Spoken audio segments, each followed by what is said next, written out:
അമേരിക്കയിലും ആഫ്രിക്കയിലും കൊലക്കേസിലെ പ്രതിയെ ഞങ്ങൾ പിടിച്ചുകൊണ്ടുവരും. കേരള പോലീസ് ഒന്നാമതാ. പക്ഷെ ഒരു പോലീസ് സ്റ്റേഷനകത്ത് 4 ചുവരിനകത്ത് അടി നടക്കുമ്പോൾ അത് കണ്ടെത്താൻ ഞങ്ങൾക്ക് കഴിഞ്ഞില്ല എന്നായിരുന്നു ആ റിപ്പോർട്ടിന്റെ കൺക്ലൂഷന്റെ അവസാനം എഴുതി വെച്ചിരുന്നത്. വാക്ക് തർക്കത്തിനിടെ പോലീസുകാരനാണ് ആദ്യം സൈനികന്റെ മുഖത്ത് അടിക്കുന്നത്. സൈനികൻ പ്രതിരോധിക്കുന്നതും ഇരുവരും താഴെ വീഴുന്നതും ദൃശ്യങ്ങളിലുണ്ട്. മണിക്കൂറുകളോളം ഇടിമുറിയിലിട്ട് ക്രൂരമായി മർദ്ദിച്ചതിന്റെ ദൃശ്യങ്ങൾ കൂടി പോലീസ് പുറത്തുവിടണമെന്ന് പരാതിക്കാരനായ വിഘ്നേഷ് ആവശ്യപ്പെട്ടു.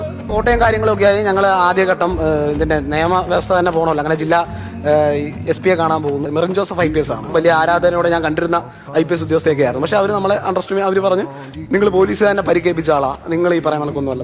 മേഴ്സിക്കുട്ടിയമ്മ ഞങ്ങളുടെ അന്നത്തെ അവിടെ മുൻ മന്ത്രിയായിരുന്ന മേഴ്സകാവ് ഞങ്ങളോടൊപ്പം വന്ന് കമ്മീഷണർ ഓഫീസിൽ മെറിൻ ജോസഫിനെ കണ്ട് ഇനി ഇടത് സർക്കാരാണ്, അപ്പൊ നിങ്ങളുടെ തോന്നിവാസമൊന്നും പറ്റില്ല, അവരെ മാറ്റി നിർത്തിക്കൊണ്ടൊരു അന്വേഷണം നടക്കുന്നു. ഏറ്റവും അവസാനം ചിന്താ ജെറോം എന്ന് പറയുമ്പോൾ ചിലർ പറയും പൊതിച്ചോറെന്നൊക്കെ പറയും. ഇതിനെല്ലാം അപ്പുറത്തേക്ക് ചിന്താ ജെറോം എന്ന് പറയുന്ന ആ നേതാവ് എല്ലാ ഘട്ടത്തിലും എന്നോടൊപ്പം നിന്നിട്ടുണ്ട്.